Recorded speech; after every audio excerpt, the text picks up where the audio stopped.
Bismillahirrahmanirrahim. Assalamualaikum warahmatullahi wabarakatuh. Waalaikumsalam warahmatullahi wabarakatuh. Alhamdulillah. Puji syukur kita sanjungkan kehadirat ilahi Rabbi. Karena atas perkenannya lah sehingga pada pagi hari ini kita berjumpa kembali di podcast Sipa Karewa, Kantor Wilayah Kementerian Agama Provinsi Sulawesi Barat.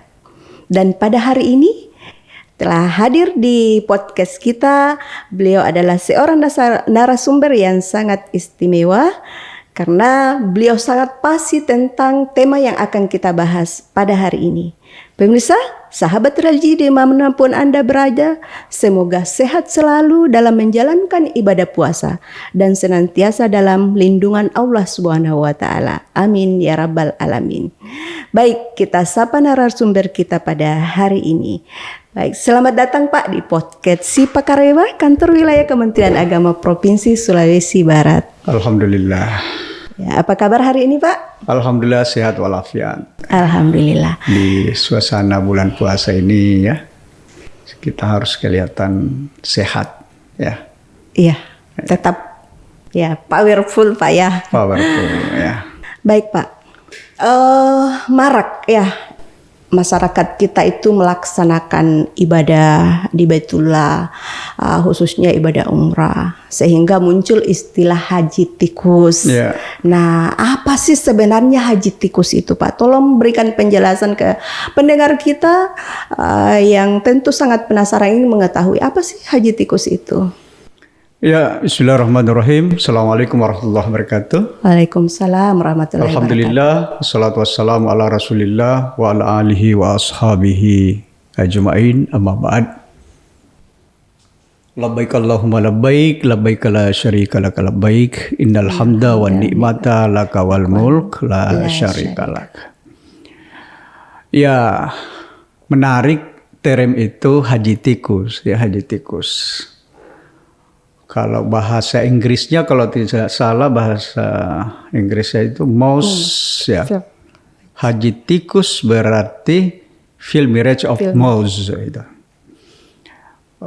Ini hanya ada di kearifan lokal ini bahasa ya haji tikus. Mungkin pesannya adalah ketika dia berhaji, tikus itu kan suka masuk di lorong-lorong. Iya, betul Pak. Tikus itu kan identik dengan mencari lubang yang kecil, kemudian dia bisa masuk tanpa protap yang harus dilewati. Itu tikus, itu kehebatannya tikus ya.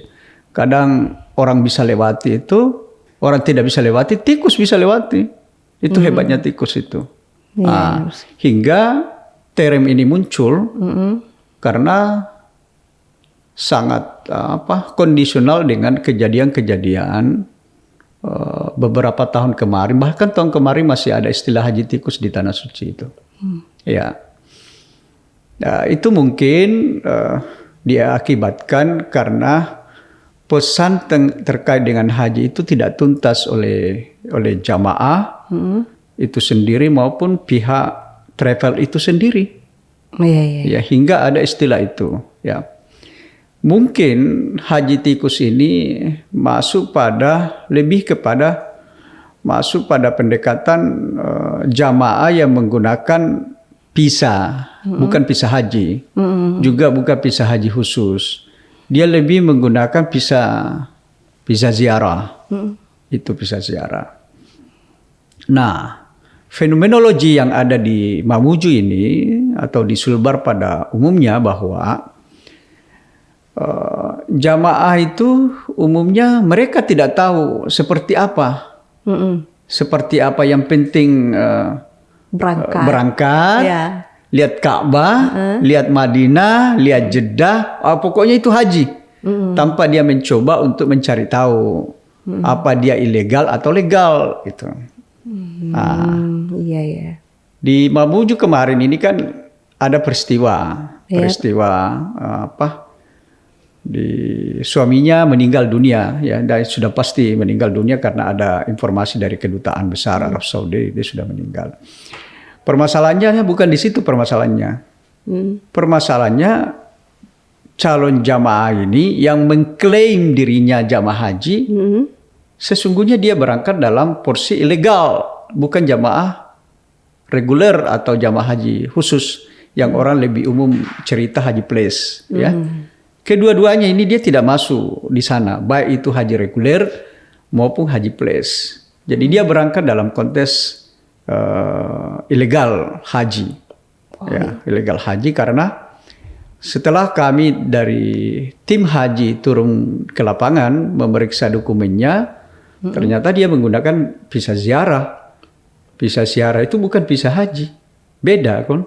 Oh beda Pak ya? Beda, kontesnya beda. Tahan dulu Pak, ini sangat menarik karena ternyata pemirsa visa ziarah itu bisa dipergunakan atau ada yang mempergunakan menjadi visa haji. Jadi kita akan mengupas tuntas hal ini supaya masyarakat kita tahu hal itu. Dan yang akan dijelaskan oleh narasumber kita, mohon maaf tadi saya lupa perkenalkan, beliau adalah Bapak Dr. Haji Jurairi Tahir MAG, salah satu ketua tim di kantor wilayah Kementerian Agama Provinsi Sulawesi Barat. Dan jangan jangan galau dengan penjelasan dari beliau karena beliau adalah orang yang sangat pasti tentang hal ini. Baik Pak, kita kembali. Sangat-sangat menarik ya tentang visa ini Pak. Memang ada berapa jenis visa itu Pak? Ini perlu masyarakat kita tahu ada berapa jenis visa karena itulah penyebabnya ada istilah haji tikus karena mereka taunya visa itu satu atau berangkat haji itu saja, haji kecil dan haji besar. Nah itu sebenarnya berapa Pak, ada berapa macam visa itu? Ya, terima kasih. Mumpun per saat ini kan sudah mendekati musim haji per hari ini. Jadi memang sangat momennya ini sangat luar biasa, sangat luar biasa momennya ini saya dipanggil untuk jadi pengisi podcast hari ini ya. Visa ini sangat penting kita harus pahami para pendengar karena terkait dengan dokumen penting yang harus kita miliki sebelum kita ke Arab Saudi. Ya. Baik, saya ingin cerita sedikit seperti apa itu visa. Visa itu yang kami pahami selama di haji itu ya pertama visa haji ya visa haji, kemudian visa umroh, kemudian visa ziarah ya. Visa haji itu terbagi ke dalam dua kelompok, dua item itu visa haji. Visa haji reguler ya, satu visa haji reguler yang sekarang ini yang dilakukan oleh bidang haji ya, karena sudah mendekati musim haji. Jadi visa haji reguler itu hanya keluarnya di musim haji, ya. Seperti sekarang ini kami lagi sibuk-sibuknya di bidang haji mengurusi kelengkapan itu. Kemudian visa haji itu juga ada istilah visa haji khusus atau plus. Inilah yang banyak di masyarakat yang dijual orang yang tidak bertanggung jawab dengan mengklaim bahwa ini haji plus ya. Yang kedua visa umroh ya. Jadi visa haji beda dengan visa umroh. Ya. Visa umroh itu hanya berlaku pada musim umroh. Biasanya dimulai di bulan Safar ya sampai bulan seperti sekarang ini bulan Ramadan. Yaitu visa umroh. Ya. Yang ketiga visa ziarah ya. Visa ziarah ini kan visa apa ya? Visa kunjung. Kunjung keluarga, melancong begitu. Kemudian visa bisnis bisa juga something like that ya. Bisnis. Jadi dia hanya masuk pada konteks beribadah biasa, bukan haji. Ya, bukan melaksanakan ibadah haji dan umroh. Dia masuk pada konteks ibadah biasa aja, kunjung keluarga atau bisnis. Jadi bila ada jamaah kita orang Indonesia pada khususnya ya, ke tanah suci itu dengan menggunakan visa ziarah, maka dan melaksanakan kegiatan haji di sana atau kegiatan umrah itu bertentangan dengan aturan yang diberlakukan pemerintah Arab Saudi. Dan bisa-bisa saja kalau kita seperti ini, bisa-bisa oleh otoritas Arab Saudi, bisa-bisa saja kita dideportasi oleh mereka. atau dikenakan oleh aturan atau undang-undang pidana yang menurut mereka yang terbaik bagi pelanggar itu. Jadi rata-rata kita itu di sini masalahnya, masyarakat kita di sini masalahnya kurang mampu membedakan mana pisah haji dan mana pisah ziarah. Betul, apalagi jualannya di pasar. Jualannya di pasar, yang datang menjual pihak travel, ya dalam tanda kutip ya. Tapi tidak semua. Ada juga travel yang hebat, yang bagus, yang legal. Tapi rata-rata yang datang menjual begini rata-rata travel yang ilegal, ya. Dia bermacam-macam propagandais ya, dengan cara menjual supaya menarik bisnisnya. Ketemulah dari sisi psikologinya, ketemulah antara ini ditangkap peluang bisnisnya luar biasa. Ya, kegiatan ini kan kegiatan bisnis yang luar biasa yang menjanjikan. Ketemu dengan masyarakat calon jamaah yang emosinya luar biasa untuk mau berangkat haji. Ketemu di titik di sana hingga terkadang terlupakan untuk menanyakan sesuatu ini kembali kepada ahlinya. Ahlinya dalam hal ini adalah Kementerian Agama. Iya, betul. Itu di sana masalahnya. Berbicara soal travel, Pak, ada berapa travel yang legal di Provinsi Sulawesi Barat yang notabene sudah mempunyai status hukum dan disahkan oleh Kementerian Agama? Ya, seingat saya di Sulawesi Barat ini travel yang resmi itu ada 10. Ada 10. Yang berizin PPU, yang berizin, ya. Di Polowali 5, di Majene kalau tidak salah 1, di Mamuju 2, di Matra 1. Jadi jumlahnya 10. 10 travel yang 10 resmi. untuk sementara. Untuk sampai bulan ini yang sampai di meja kami 10 travel yang berizin. Di luar dari itu tidak berizin. Olehnya itu saya himbau teman-teman ini yang belum berizin, mohon untuk melegalkan punya travel karena luar biasa sanksinya bagi penyelenggara haji dan umroh yang tidak berizin itu.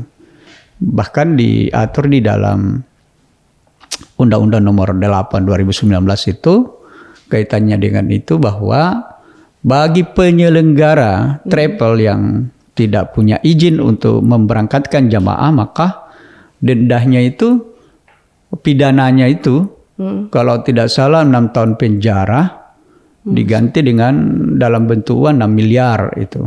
Ini luar biasanya ini kalau kita pihak travel memberangkatkan jamaah, kemudian travel kita tidak berizin. Olehnya itu ya, segeralah kami di Kementerian Agama khususnya di bidang haji ini akan memfasilitasi itu. Bila ada teman-teman, kawan-kawan yang mau mengurus istilahnya PPIU ya, penyelenggara perjalanan ibadah umroh ya. Saya kira itu untuk sementara. Saya tegan-tegan juga ini karena bulan puasa ini. Baik, menarik Pak ya. Ternyata ada sanksi hukum ya bagi travel yang memberangkatkan ibadah tanpa izin. Tapi ini yang marak ini Pak. Banyak travel di luar ya, di luar Provinsi Sulawesi Barat mengais keuntungan dengan jamaah-jamaah dari Provinsi Sulawesi Barat. Apakah itu dibenarkan atau bagaimana Pak? Ya. Lebih awal saya berizin sih Pak, berizin, punya izin tapi di luar wilayah Provinsi Sulawesi Barat, tapi jamaahnya banyak dari Sulawesi Barat. Nah itu dia, bagaimana itu Pak? Yang ada di Sulawesi Barat ini kan lebih banyak agen daripada cabang. Agen itu yang banyak di Sulawesi Barat. Dalam perundang-undangan itu kan agen, dalam konteks undang-undang itu kan agen tidak dibenarkan. Yang dibenarkan adalah yang memiliki cabang. Inilah yang saya katakan tadi bahwa di Sulbar ini yang bercabang. Nah itu. Yang 10 itu. Yang 10 itu, itulah yang lebih tepat untuk kita tempatnya mendaftar dalam hal penyelenggaraan umroh. Karena itu yang bercabang. Sekalipun teman-teman yang lain masih ada dalam proses itu untuk pengurusan itu. Hingga berharap kepada calon jamaah umrah, baik umrah maupun haji itu asiknya itu berhaji lewat Kementerian Agama kita bertanya, benar apa salah ini? Betul. Ini nakal travelnya atau tidak nakal ini? Itu karena giurnya ini di bisnis. Orang semua tertarik akan masuk di sana karena peluang bisnisnya luar biasa. Bisnisnya luar biasa. Tapi kan tidak mungkin kita harus masuk ke sana kalau hal ini kita paham bahwa apa saya masuk pada travel yang ilegal atau tidak. Nah, seperti itu adanya. Karena terkait dengan itu kan sangat mudah sebenarnya ketika ada diskusi antara pengguna travel dengan orang-orang Kementerian Agama, ya itu diatur di dalam PMA nomor 5 2021 terkait dengan persyaratan penerbitan PPIU, ya, dan itu bisa didaftar lewat online, ya, orang istilahkan OSS ya, tidak salah. Online Single Submission itu. Jadi orang bisa daftar lewat situ, submission dan ujungnya diverifikasi oleh Kementerian Agama. Gitu. Saya kira seperti itu. Iya. Nah, ini satu lagi nih Pak, terkait dengan, mohon maaf ini menyita waktunya karena memang sangat-sangat familiar saat ini masyarakat kita itu berlomba-lomba berangkat umrah ya, ibadah, apalagi dalam momentum bulan Ramadan ini sangat marak sekali. Sehingga saya tadi tergelitik dengan adanya agen itu Pak yang memberangkatkan jamaah kita ya, masyarakat kita di Provinsi Sulawesi Barat itu. Kalau memang tidak bisa, maksudnya agen itu tidak bisa atau melanggar perundang-undangan, apa sanksi yang akan mereka terima kalau ketahuan? Ya, yang pertama adalah sanksinya itu kan ada dua, sanksi administrasi dan sanksi pidana. Ya, bila ditemukan agen atau travel yang memberangkatkan itu, yang pertama sanksi administrasinya adalah dilakukan teguran tulisan, yang kemudian dilakukan pembekuan kegiatan. Yang ketiga pembekuan kegiatan, kemudian pencabutan izin operasional. Itu sanksi administrasi. Untuk cabangnya begitu. Ya, yang itu. Iya. Oke Pak.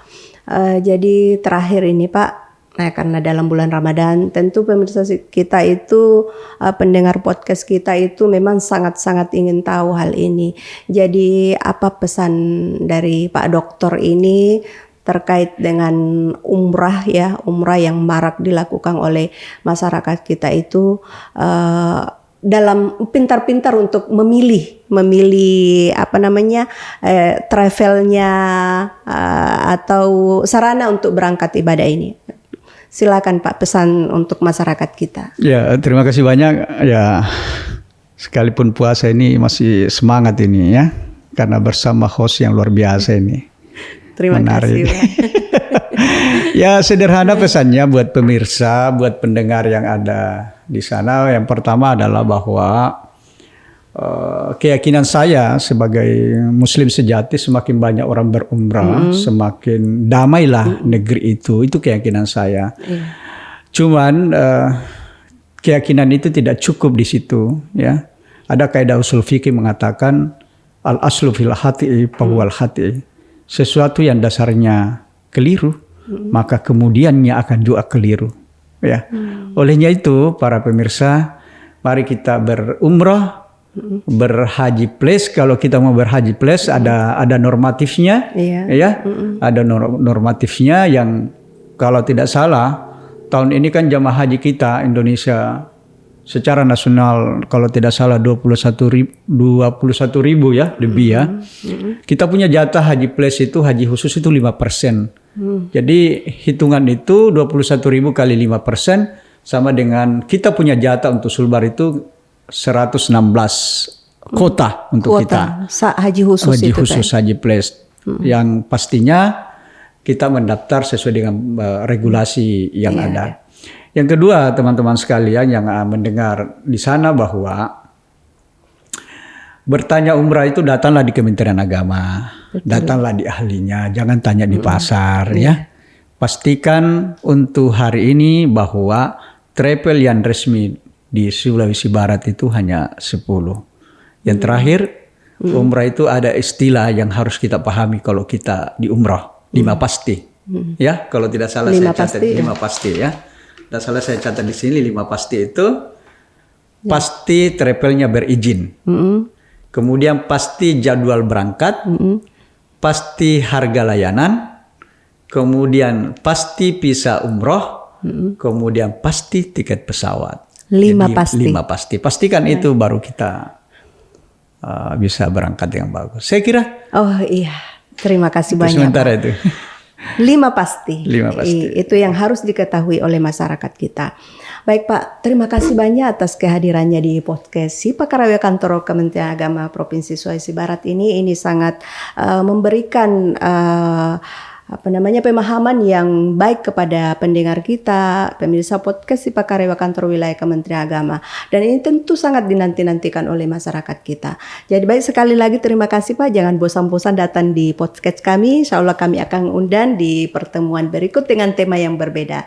Baik pemirsa, demikian tadi perbincangan kita dengan narasumber kita. Dan kesimpulannya, haji tikus adalah haji yang tidak ikut kaidah undang-undang syariat perhajian. Jadi jangan ikuti itu, jangan menjadi haji tikus. Walaupun umrah atau ibadah kecil, haji kecil, tapi harus tetap mengikuti kaidah perhajian, yaitu 5 pasti. Jadi dengar pesan tadi dari narasumber kita, harus konsultasi di kantor Kementerian Agama dimanapun Anda berada. Dan pastikan bahwa 5 pasti itu ada di dalam nota pemberangkatan kita. Walaupun itu ibadah, harus tetap melalui syariat. Itu barangkali pemirsa perbincangan kita pada hari ini.